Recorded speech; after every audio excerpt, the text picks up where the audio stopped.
நமச்சிவாய. பிள்ளையார்பட்டி ஸ்ரீ கற்பக பிள்ளையாரை வணங்குகிறேன். ஆதித்யாய சோமாய மங்களாய புதாயச குரு சுக்கிர சனி பெயர்ச்ச ராகுவே கேதுவே நமோ நமது.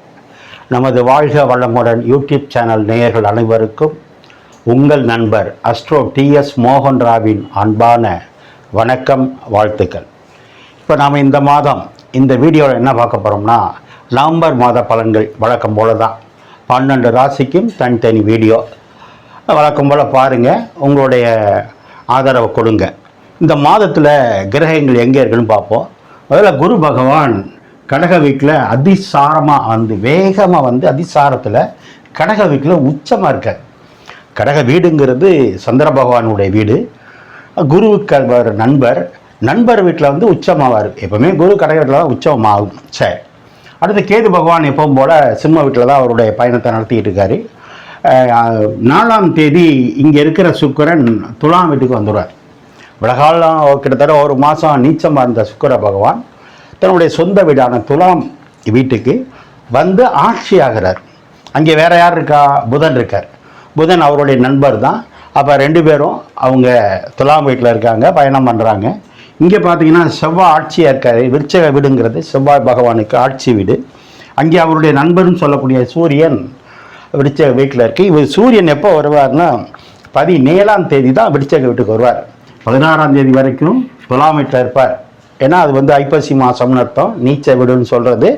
17ஆம் தேதியிலேருந்து அவர் விருச்சக வீட்டுக்கு வந்துடுவார். விருச்சக வீட்டுக்கு சூரியன் வந்துட்டா அது பேர் கார்த்திகை மாதம் அப்படின்னு சொல்கிறது. சரி, அடுத்து சனி பகவான் வக்கரமாகி தன்னுடைய சொந்த வீடான கும்பத்திலே பயணம் பண்ணிகிட்டு இருக்காரு. ராகு பகவான் ஆல்ரெடி எப்பவும் போல் அங்கே தான் பயணம் பண்ணிகிட்டு இருக்காரு. இதில் என்ன சிறப்பு அப்படின்னா, சுக்கிரன் அவர் சொந்த வீட்டில் ஆட்சியாக இருக்கார். சுக்கிரன் என்ன? சுகபோகங்களுக்கு அதிபதி சுக்கிரன், லட்சங்களுக்கு அதிபதி சுக்கிரன். அப்போ அவர் வீட்டில் ஆட்சியாக இருக்கார். சுக்கிரன் வேற என்ன? அழகு, கலை, சொகுசு, இன்பம், காமம் எல்லாமே, பொழுதுபோக்கு அம்சம், பார்க்கு, பீச் எல்லாமே பார்த்திங்கன்னா சுக்கிரன் தான். அப்போ அந்த சுக்கிரன் சொந்த வீட்டில் ஆட்சியாக இருக்குது. அது ஒரு பெரிய விஷயம். அடுத்து செவ்வாய் பகவான் அவர் வீட்டில் ஆட்சியாக இருக்கார். காலப்புருஷனுக்கு அது 8. அங்கே 8ஆம் இடத்துல செவ்வாய் சூரியன் இருக்காங்க. பொதுவாக செவ்வாய் சூரியன் ஒன்றா இருந்தால் அது குடும்ப வாழ்க்கைக்கு, அது எல்லாருக்கும் இல்லை, எந்த ராசிக்குன்னு அந்த ராசிக்கு வரும்போது நான் விளக்கம் சொல்கிறேன். ஆனால் சூரியன் செவ்வாய் சேர்ந்து நட்பு பெற்று ஆட்சி பெற்றிருந்தால் அரசியலில் மாற்றம், அதில் அனுகூலம், ஆன்மீகத்தில், அரசாங்கத்தில் நிறைய விஷயங்கள் நல்லதும் இருக்குது. சரி, அது நான் எந்த ராசிக்குன்னு வரும்போது சொல்கிறேன். அடுத்து சனி பகவான் அவர் வீட்டில் ஆட்சியாக இருக்கார். எப்படி செவ்வாய் அவர் வீட்டில் ஆட்சியாக இருக்காரோ, சுக்கிரன் எப்படி அவர் வீட்டில் ஆட்சியாக இருக்காரோ, சனி பகவான் அவர் வீட்டில் ஆட்சியாக இருக்கார். இதுதான் இந்த மாதத்தினுடைய கிரக நிகழ்வு. ராகு பகவான் கும்பத்தில் இருக்கார். அது அவருடைய நண்பர் வீடு. குரு நான் சொன்ன மாதிரி உச்சா. பொதுவாக 12 கட்டங்களில் 9 கிரகத்தில் குரு தான் ஒரு சுபர். குரு நல்லா இருக்கா அப்படின்னா பார்ப்பாங்க. நானே ஜாதகம் தான் குரு எங்கே இருக்குன்னு குறுன்னு பார்ப்பேன். ஏன்னா குரு தான் சுப காரியங்களை நடத்தி வைக்கிறது. மங்கள காரியத்துக்கு செவ்வாய், சுகபோகங்களுக்கு சுக்கிரன், ஜீவனத்துக்கு சனி பகவான், இப்படி சொல்லிட்டே போகலாம். அப்போ குரு எப்படி இருக்காரு? உச்சமாக இருக்கார், பவர்ஃபுல்லாக இருக்கார். அப்போ மருமக மாமனார் வீட்டுக்கு போன மாதிரி என்ன சார் செய்யும்? பொதுவாக அது எந்தெந்த ராசிக்கு என்ன செய்யும் சொல்கிறேன். பொதுவாக திருமணத்தை நடத்தி வைப்பார் குரு. அடுத்து என்ன பண்ணுவார்? குருன்னா குழந்தைய உருவாக்கி கொடுப்பார். அடுத்து குருன்னா யார்? சூரியன் சந்திரன் ஒன்றா சேர்ந்தால் தான் குரு. சூரியன் 6 வருஷம், சந்திரனா 10 வருஷம், குருவுக்கு 16 வருஷம். பிரிஞ்சிருக்க அப்பா அம்மாவை ஒன்று சேர்த்து வைப்பார். அடுத்து குருனா யார்? பொருளாதார கிரகம். மிகப்பெரிய பேரு, புகழ், அவார்டு, அந்தஸ்து இதெல்லாம் கொடுக்கறது யாருன்னா குரு தான். சுக்கிரன் லட்சங்களுக்கு அதிபதினா குரு கோடிகளுக்கு அதிபதி. அது மட்டுமா, குரு நான் குழந்தைன்னு சொன்னேன், மிகப்பெரிய தொகை, மிகப்பெரிய பணம்னு சொன்னேன், சுப காரியங்களுக்கு அதிபதின்னு சொன்னேன். எல்லாத்துக்கும் மேலே தங்கத்துக்கு அதிபதி குரு தான். ஏன் சார் அதை ஞாபகப்படுத்துறீங்கன்னு கேட்குறீங்களா? தவிர்க்க முடியாத சூழ்நிலை, அது அரசியல், அது நமக்கு போக வேண்டாம். ஆனால் குரு ஒரு சுபர். அவர் உச்சமாக இருக்கிறது நல்லது. நிறைய பேருக்கு திருமணங்கள் இந்த மாதம் நிச்சயிக்கப்படும். நிறைய பேருக்கு பொன் பொருள் சேர்க்கை உண்டு. நீங்கள் என்ன கேட்குறீங்களோ கிடைக்கும். செவ்வாய் சொத்து ஆட்சியாக இருக்குது. சொத்து அமையும். பொதுவாக சூரியன் நட்பு பெற்றிருக்கு. அரசு பணி கிடைக்கும். சனி ஜீவனக்காரன் நல்லா இருக்காரு, சொந்த வீட்டில் இருக்காரு, அதனால் தொழில் அமைச்சு கொடுப்பாரு. அந்நிய மொழி பேசக்கூடிய மக்களுக்கு அல்லது வெளிநாட்டில் இருக்கிறவங்க, வெளி மாநிலத்தில் இருக்கிறவங்களுக்கெல்லாம் இந்த மாதம் சிறப்பு. அற்புதமான யோகங்கள் கொட்டி கிடக்குது. இந்த நவம்பர் மாதம் யார் யாருக்கு என்னன்னு பார்ப்போம். இப்போ நேயர்கள் நீங்கள் என்ன பண்ணுறீங்கன்னா, இப்போ தான் முத என் சேனலை பார்க்குறீங்கன்னா சப்ஸ்கிரைப் பண்ணிக்கோங்க. உங்கள் உறவினர் நண்பர்களுக்கு சொல்லுங்கள். உங்களுக்கு யாருக்காவது எனக்கிட்ட ஜாதகம் பார்க்கணும்னா கீழே இருக்க என் நம்பருக்கு ஃபோன் பண்ணுங்கள். நான் வாட்ஸ்அப் நம்பர் தரேன். ஜாதகம் வாட்ஸ்அப்பில் பார்க்கலாம். நேயர்களுக்கு நான் வணங்கும் என் குலதெய்வம் முத்துமாரியம்மன், அண்ணாமலையார் உண்ணாமலை தாய், நான் நித்தம் வணங்கி வேண்டி நிற்கும் குமரமலையான் அவர்களை வணங்கி இந்த மாத பலன்கள் உங்கள் 12 ராசிக்கும் நன்மையே நடக்கணும்னு கேட்டுக்கிறேன். ஓம் நமச்சிவாய். நம்ம சிம்ம ராசியை பார்ப்போம். சிம்மம் அப்படின்னா சிங்கம், ராஜான்னு அர்த்தம். நீங்கள் எப்போவுமே சிம்ம ராசிக்காரங்க ராஜா தான். சிம்ம ராசியாக இருந்தாலும் சரி, சிம்ம லக்னமாக இருந்தாலும் சரி, ஒன்று அரசாங்கத்தில் இருப்பீங்க, இல்லைனா அரசியலில் இருப்பீங்க, இல்லைனா ஏதாவது ஒரு தொழிற்சங்கத்தில் பதவியில் இருப்பீங்க, இல்லைனா ஏதாவது ஆன்மீக பணியில் அந்த கோயிலில் ஒரு ட்ரஸ்ட் மாதிரி இருப்பீங்க. ஏதோ ஒரு வகையில் நீங்கள் ஆணாக இருந்தாலும் பெண்ணாக இருந்தாலும் பதவி உயர் உண்டு. சார் பெண்ணு நான் வேலைக்கு போகல அப்படின்னா, அரசியலில் இல்லை அப்படின்னா, குடும்ப நிர்வாகத்தை நீங்கள் பார்த்துக்கிட்டு இருப்பீங்க. சரி, இந்த நவம்பர் மாதம் சிம்ம ராசிக்கு எப்படி இருக்கும்?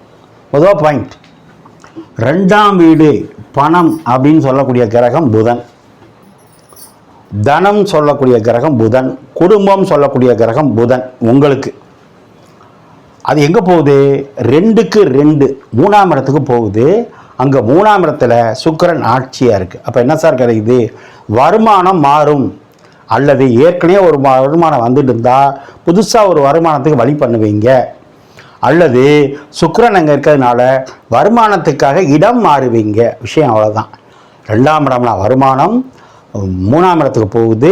3ஆம் இடம்னா மாற்றம். அப்போ வருமானத்தை மாற்றி அமைக்க போகிறீங்க, அல்லது எக்ஸ்ட்ரா ஒரு வருமானம் தேட போகிறீங்க. இது நடக்கும்.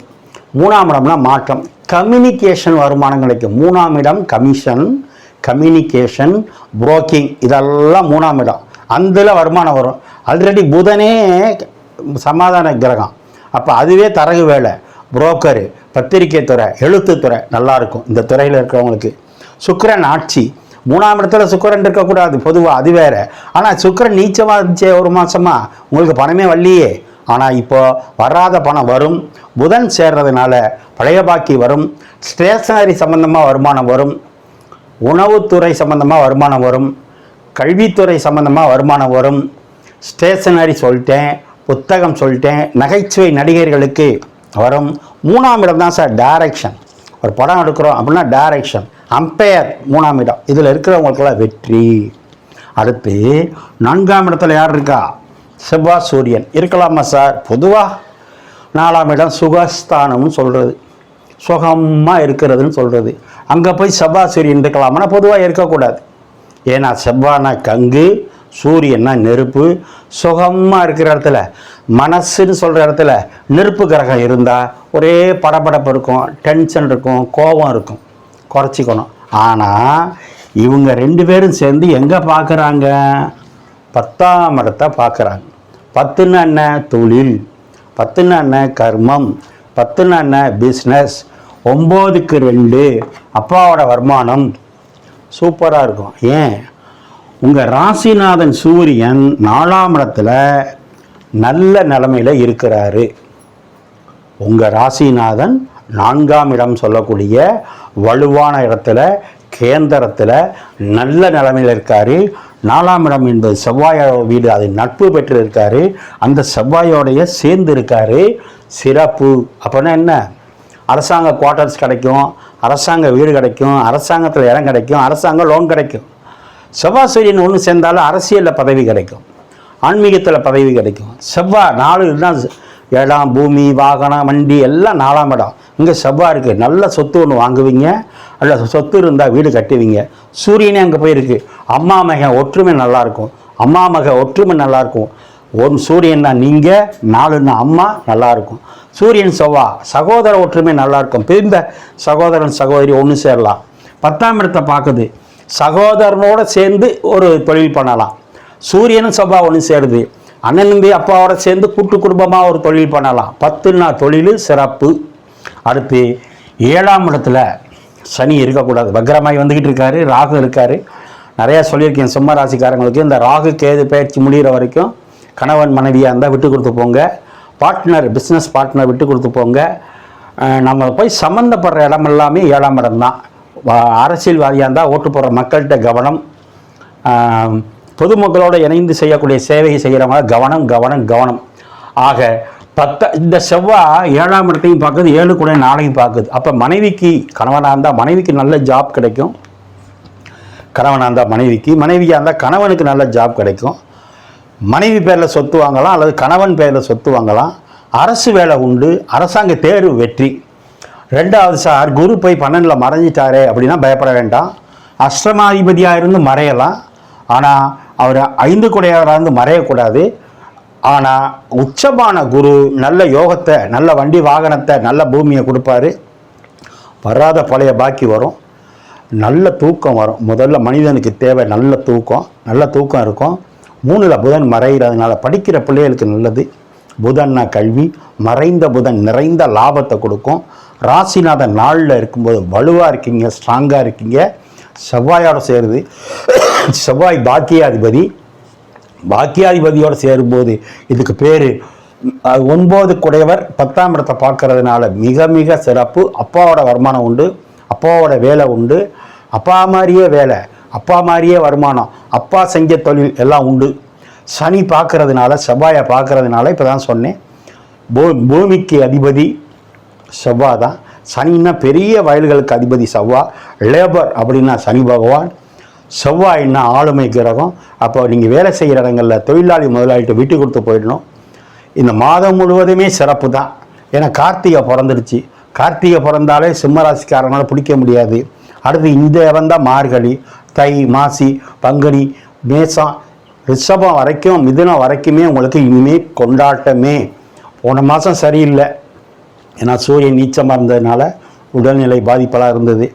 நீங்கள் இந்த மாதம் என்ன செய்யணும்னா, காது கழுத்து பகுதிகளில் அல்லது மார்பக பகுதிகளில் ஏதாவது மருத்துவ செலவு வராமல் பார்த்துக்குங்க. வேறு பெரிய பாதிப்பு இல்லை. டென்ஷனை குறைச்சிக்கிறது நல்லது. கேது இருக்கும்போது பலவிதமான சிந்தனை, நல்ல தூக்கம் இருக்காது. டென்ஷனை குறைச்சிக்குங்க. சிவன் வழிபாடு, முருகன் வழிபாடை பண்ணுங்க.